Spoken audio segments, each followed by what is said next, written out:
Salut les amis, j'espère que vous allez bien. On va continuer notre apprentissage de Supabase, mais dans la vidéo précédente, on a oublié une petite fonctionnalité. En fait, je voudrais que lorsqu'on clique par exemple sur modifier, ici, on nous dise modifier la tâche. Et quand on est dans ajouter, par exemple, ajouter une tâche. Donc, on va essayer de faire ça. C'est très rapide, hein. Voilà. Donc, simplement, on va se rendre directement ici dans le formulaire. On va chercher le formulaire tâche forme.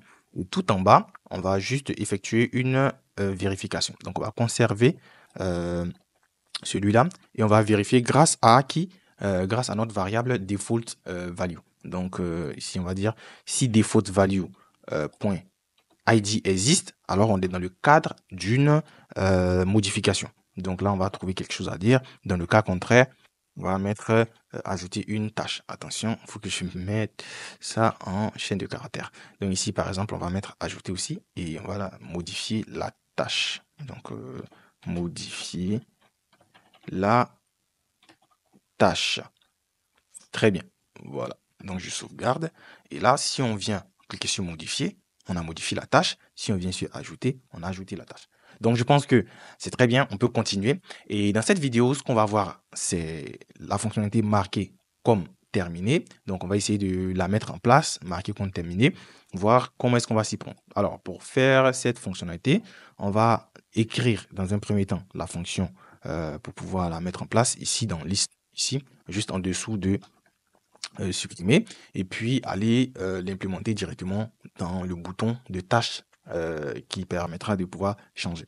Alors, je vais écrire que la fonctionnalité marquée comme terminée, autant pour moi, et vous allez prendre comme exercice comment dire, la réalisation de la tâche, c'est-à-dire marquée comme non terminée, c'est-à-dire faire le contraire. Je pense que c'est assez simple, vous allez comprendre.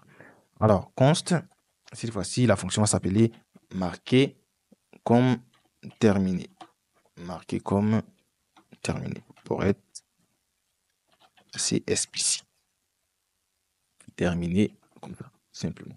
Alors, ça sera une fonction qui sera asynchrone, bien entendu. Voilà, je vais tricher pour aller très vite. Voilà. Ok, donc on va aller avec async dans un premier temps. Et pour marquer une tâche comme terminée, il faut passer par son ID. Voilà, et là c'est une fonction fléchée. Et là, je copie-colle ce que j'ai pris. Donc, on va partir toujours avec erreur. Et cette fois-ci, là, ça ne sera pas delete. Voilà, ça sera plutôt update. Donc, update. Et le update ici, ça sera quel champ? Champ statut. Parce que si on se rencontre dans Supabase Cloud ici, c'est ce champ statut qui est un booléen true ou false qu'il va falloir modifier. Donc, à false, c'est pas terminé. À true, c'est terminé. Donc, on va modifier ça ici. Donc, on est là, le champ ici, ça sera statut. Voilà. Et on va le mettre à true, simplement. Et pour vérifier sur quel élément il faut faire la mise à jour, on va partir avec celui-là. Et on va terminer avec un select. À la fin. Donc, pour que ce soit bien ordonné, on peut ramener tout à la ligne ici. Voilà. Et voilà. Donc, je pense qu'on est bon. On va utiliser notre... on va faire la même chose. Voilà, pour vérifier les erreurs. Donc, erreur lors de la modification. Modification du statut. Voilà, du statut. Voilà, très bien. Donc là, non. On va passer l'erreur. Et puis, ici, si ça marche bien, qu'est-ce qu'on va faire? On va juste faire tâche. On va changer. On va plus utiliser le filtre. Voilà, ce ne sera pas le filtre. Donc, on va prendre directement notre élément ici. Et à partir du priv, on va cette fois-ci faire un map. Donc, ce sera map. Voilà, on va mapper. Et cette fois-ci, si on map, ça va nous ramener une autre opération ici. Alors, l'opération qu'on va réaliser ici, elle sera différente. Alors, je vais conserver l'élément ici, ID. Je vais modifier ça. Ça sera cette fois-ci égal. Voilà. Pour l'élément qui sera égal, parce qu'on va chercher dans notre state actuel, c'est-à-dire dans la liste des tâches qu'on a, on va chercher la tâche qui a pour ID celui qui a été modifié et c'est celui qu'on va appliquer la modification. Donc, si on a trouvé l'élément en question, qu'est-ce qu'on va faire? On va passer un objet et cet objet-là, à l'intérieur, on va déstructurer l'ancienne liste comme ça. Une fois qu'on a déstructuré l'ancienne liste, dans ce groupe-là, on va modifier uniquement que le statut. Voilà. Et 2 points, on va mettre le statut attribut. Voilà. Alors, il y a comme une petite erreur quelque part. Qu'est-ce qui ne marche pas? On a celui-là. Très bien. Map c'est fermé. Et celui du statut aussi est fermé. Mais qu'est-ce qui ne marche pas? Voilà. Ok, on va ajouter juste un contraire. Dans le cas contraire, il faut passer l'élément de fin. Très bien. Parce que si on n'a pas trouvé notre élément, il faut passer l'élément directement à l'intérieur. Je prends un exemple simple. On va fouiller dans notre liste des tâches et on regarde. Premier élément, c'est pas lui. On le passe tel quel. Deuxième élément, c'est pas lui. On le passe tel quel. Troisième élément, c'est lui. Alors, modifier son statut à true. C'est pour ça qu'il y avait l'erreur parce que je n'avais pas ajouté ça.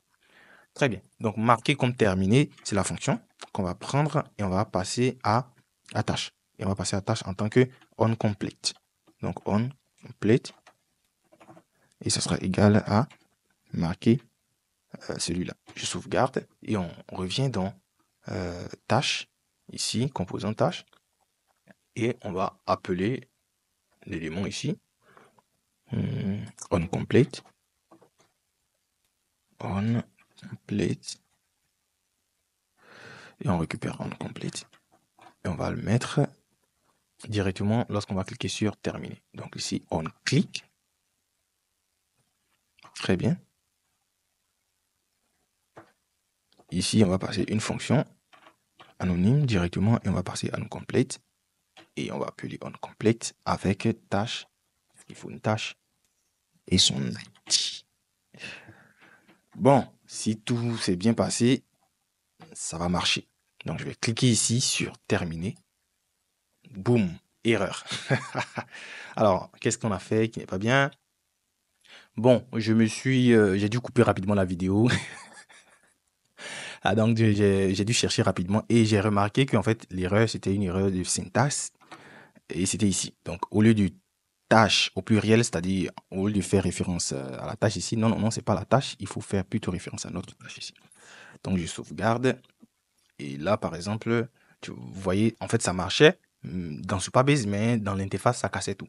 Donc je viens dans Supabase, je ramène tout à false. Et on refait notre opération pour voir si on est bien. Alors j'actualise. Et là c'est bon. Et bim, ça marche. Oula, on a eu chaud les gars. Donc vraiment, c'est un peu comme ça qu'il faut effectuer une modification, une mise à jour avec update ici, puis select. Voilà. Par moment, il y a des fois où select n'est pas obligé, mais bon. Après, c'est la manière la plus simple et plus intéressante de faire. Donc si vous avez compris quand même le process après, vous avez votre méthode. Et j'aimerais vraiment ajouter quelque chose dans cette vidéo. Quelqu'un qui vous apprend quelque chose n'est pas forcément plus fort ou plus intelligent que vous. Vous voyez? Donc, on lit beaucoup les documentations, on regarde aussi d'autres vidéos, on apprend aussi de d'autres personnes, on regarde d'autres tutoriels, tout et tout, histoire de pouvoir synthétiser le truc en terre à terre, en tout cas pour ma part. Hein. Voilà, c'est vrai que des personnes en France vont regarder ma vidéo. Pardonnez-moi si j'ai un accent, mais vraiment, je suis ivoirien, je le fais pour tout le monde. Donc, les Ivoiriens, en terre à terre, tout le monde puisse comprendre mon contenu. Alors, vous pouvez trouver vraiment des méthodes très avancées pour pouvoir faire les choses. Du moment où ma vidéo vous a permis de comprendre la base, c'est l'essentiel, je suis content. Donc, sachez que vous allez apprendre quelque chose, mais ne vous retenez pas, développez, testez, manipulez comme vous souhaitez. Et si ça bloque, vous pouvez poser des questions, je suis libre pour vous répondre. Et si vous trouvez de meilleures méthodes, vous pouvez aussi les partager en commentaire pour dire, Joe, voilà un peu ce que j'ai trouvé une meilleure manière de faire la chose, puis on apprend. Merci beaucoup, puis ciao ciao pour la prochaine vidéo les gars.